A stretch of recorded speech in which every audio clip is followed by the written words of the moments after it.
मी महानगरपालिकेच्या पुणे महानगरपालिकेच्या वार्ड क्रमांक 35 प्रभाग क्रमांक 35 इथे माझं आणि माझ्या कुटुंबाचं नाव नोंदलेलं आहे.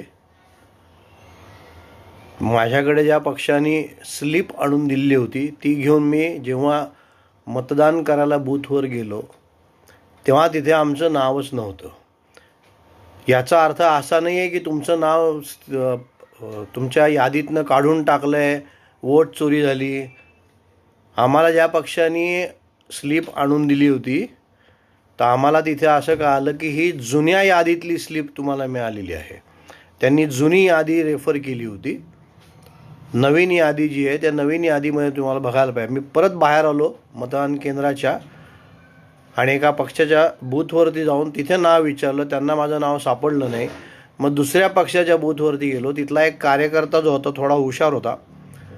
त्यांनी नाव टाकल्यावरती माझ्या पत्नीचं, माझ्या मुलाचं सगळ्यांच्या नवीन यादीप्रमाणे लेटेस्ट जी आहे, जी आत्ता मागच्या विधानसभेला मी वापरली होती किंवा लोकसभेला जे नंबरचा वापर केला होता त्या यादीतली त्यांनी आम्हाला स्लिप काढून दिली. आम्ही गेलो आणि मतदान केलं. तुमचं मतदार यादीमध्ये नाव नाही आहे असं जनरली होत नाही. माझ्या बाबतीत तरी आजपर्यंत झालेलं नाही आहे.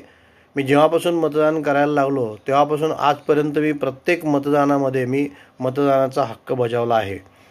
हा लोकांचा गैरसमज आहे. थोडा आपणही प्रयत्न करायला पाहिजे आणि आपलं नाव शोधायला पाहिजे.